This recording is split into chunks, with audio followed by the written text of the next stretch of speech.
सातवीं कक्षा में आप सभी का स्वागत है।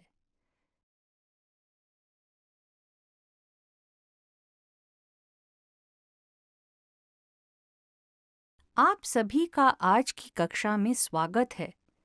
मुझे उम्मीद है कि आप सभी आज की अद्भुत कक्षा के लिए तैयार हैं। पिछली कक्षा में हमने विजयनगर साम्राज्य के बारे में सीखा, जिसकी स्थापना एक योद्धा परिवार ने की थी। इस भाग में हम गोलकुंडा की कुतुबशाहियों के बारे में सीखेंगे, जो हैदराबाद के संस्थापक हैं। आइए जाने कि कुली कुतुब शाह ने 1512 से लेकर 1687 तक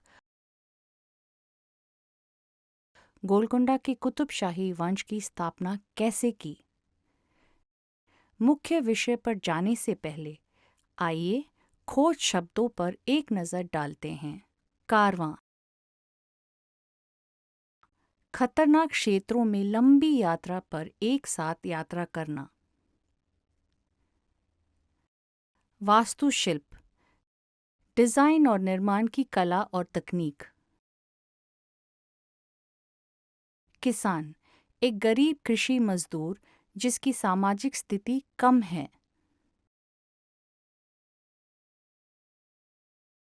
संकल्पना मानचित्र। दृश्य 7, गोलकुंडा की कुतुबशाही 1512 से लेकर 1687 तक। पिछले अध्याय में हमने तेलंगाना क्षेत्र के काकतीय साम्राज्य के बारे में सीखा। 11वीं शताब्दी में काकतीयों ने हैदराबाद में गोलकुंडा किला बनाया। इसके पतन के बाद कुछ नायकों ने अपने राज्य स्थापित किए, जिनमें राचकोंडा और देवरकोंडा के शक्तिशाली वेलम्मा राज्य भी शामिल थे।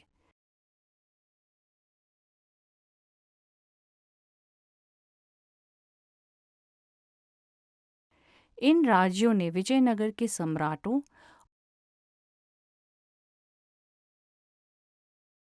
और बहमनी राजों के अधिकारों को चुनौती दी। 1512 में कुली कुतुब शाह ने स्वतंत्रता की घोषणा की और गोलकुंडा की कुतुबशाही वंश की स्थापना की। उन्होंने विभिन्न क्षेत्रों में किलों पर विजय प्राप्त करके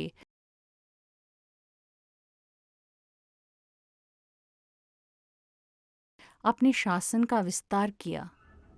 गोलकुंडा राज्य का मुख्य भाग तेलंगाना था और उनके उत्तराधिकारियों ने 1687 तक शासन किया। बहमनी साम्राज्य के सुल्तान अरब और ईरान से संबंधित थे।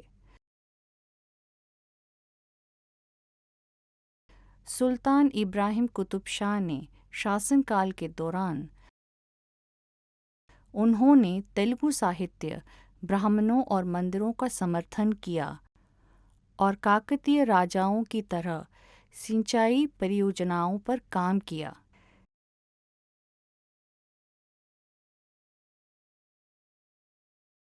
सिंगनाचार्युडु, अद्दंकी गंगाधरुडु, कंदकूरु रुद्रकवि और पोन्नगंटी तेलगनाराया जैसे कवियों का उनका समर्थन प्राप्त था और उन्हें मल्लिकाभारामा के रूप में भी संबोधित किया गया। उन्होंने कई नायक नेताओं को नियुक्त किया,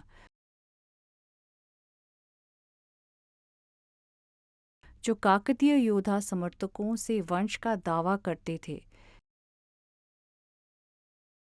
विशेष रूप से प्रताप रुद्र की सेवा करने वाले उन्हें कृषि में स्वायत्तता और प्रमुख किलों पर नियंत्रण दिया।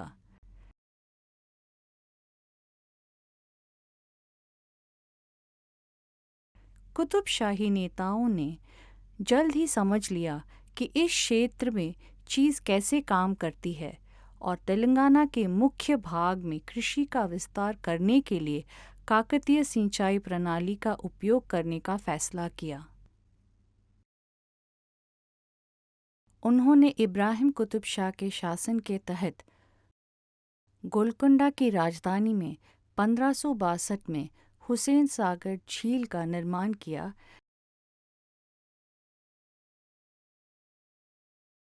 जिसे सूफी संत हज़रत हुसैन शाह वली को उनकी मदद के लिए समर्पित किया गया था।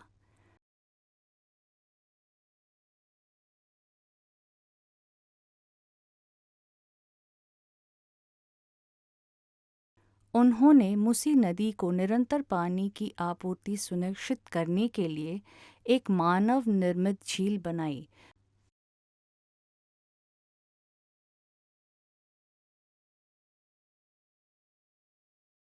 जो हैदराबाद के मुख्य पेयजल स्रोत के रूप में कार्य करती है। इब्राहीपट्टनम में एक और टैंक का निर्माण किया गया था और पुराना पुल का निर्माण मुसी नदी पर किया गया था। इब्राहिम के बेटे मोहम्मद कुली एक अद्भुत विचारक थे, जो हैदराबाद शहर के निर्माण और विकास के प्रभारी थे। कुली कुतुब शाह के प्रधानमंत्री मीर मोमिन अस्त्राबदी ने हैदराबाद शहर की रचना तैयार किया और चार मीनार और नई राजधानी शहर की योजना बनाने में महत्वपूर्ण भूमिका निभाई।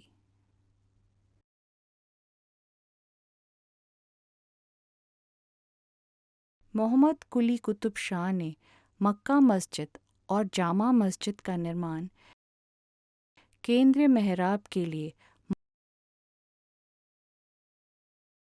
मक्का से लाई गई मिट्टी से बने ईंटों का उपयोग करके किया, जो मक्का की प्रसिद्ध मस्जिद के बाद तैयार किया गया था, जिससे मस्जिद को उसका नाम मिला। मस्जिद में पैगंबर मोहम्मद के बाल हैं और इसका निर्माण कुली कुतुब शाह ने किया था, जो एक कवि भी थे।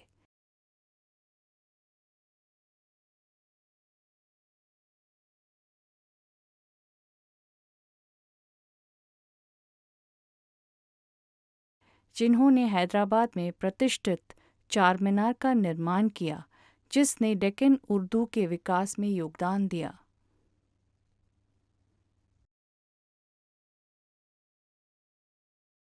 मोहम्मद कुली कुतुब शाह की बेटी हयात बख्शी बेगम ने हैदराबाद के पास हयात नगर में हयात बख्शी मस्जिद का निर्माण किया।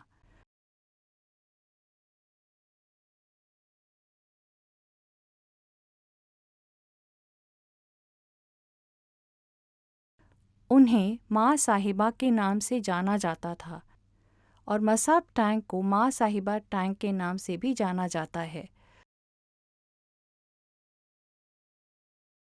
अब्दुल्ला कुतुब शाह को कविता और संगीत से प्यार था।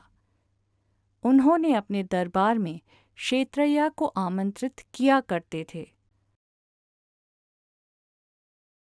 अबुल हसन तानाशाह कुतुब शाही वंश के अंतिम लोकप्रिय शासक थे।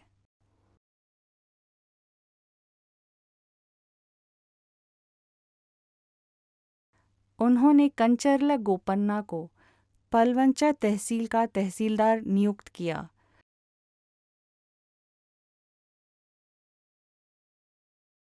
गोपन्ना मुसीबत में पड़ गए जब उन्होंने भगवान राम के लिए भद्राचलम में एक मंदिर बनाने और राम, सीता और लक्ष्मण की मूर्तियों के लिए गहने खरीदने के लिए सार्वजनिक धन का उपयोग किया।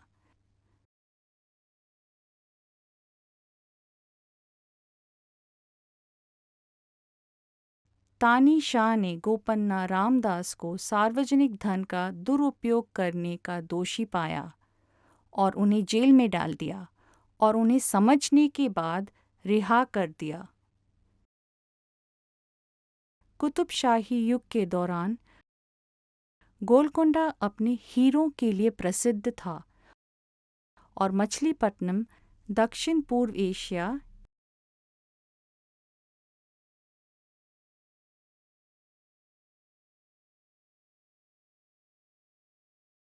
चीन, फारस, अरब और यूरोप जैसे क्षेत्रों के साथ व्यापार के लिए एक प्रमुख बंदरगाह के रूप में उभरा।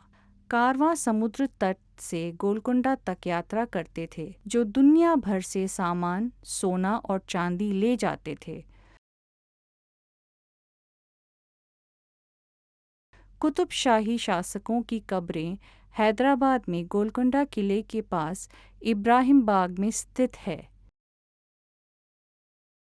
यह फारसी और हिंदू वास्तुकला के समलयन को प्रदर्शित करता है। आइए मुगल सम्राट के बारे में देखें। मुगल बादशाह शाहजहां कुतुब शाही मकबरों की वास्तुकला से इतने प्रभावित हुए कि उन्होंने सफ़ेद संगमरमर से ताजमहल बनवाया।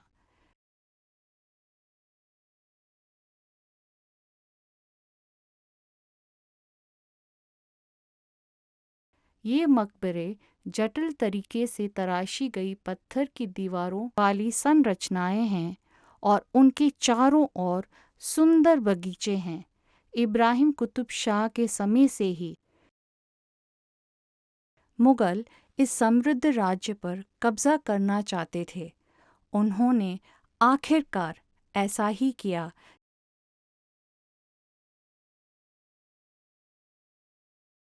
जब औरंगज़ेब ने 1687 में गोलकुंडा किले पर विजय प्राप्त की।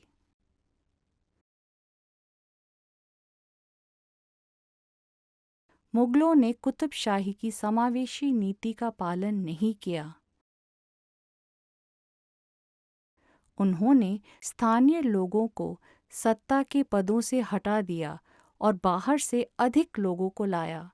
उन्होंने इस क्षेत्र से अधिक धन कमाने का भी फैसला किया और उन्होंने राजस्व अनुबंधों का उपयोग करने का निर्णय लिया। सरकार ने एक क्षेत्र से धन एकत्र करने का अधिकार उस व्यक्ति को बेच दिया जो सबसे अधिक धन की पेशकश करता था। ये आमतौर पर स्थानीय रूप से शक्तिशाली लोग या साहूकार थे जो अधिकतम आय के लिए किसानों और कारीगरों का शोषण करते थे। इसके कारण व्यापक संकट पैदा हुआ जिसमें अकाल, पलायन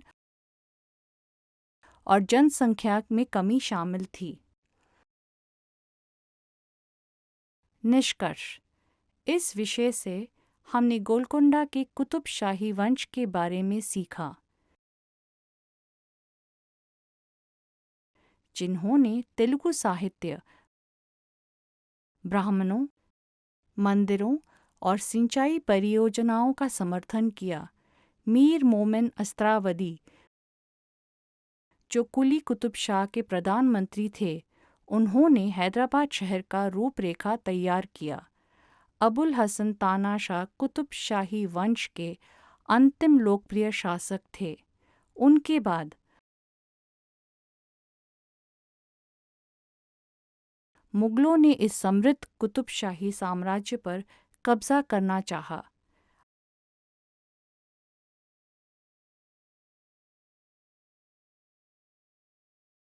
आने वाले अध्याय में हम मुगल साम्राज्य पर संक्षेप में चर्चा करेंगे। आपका इस वीडियो देखने के लिए धन्यवाद। अधिक जानकारी के लिए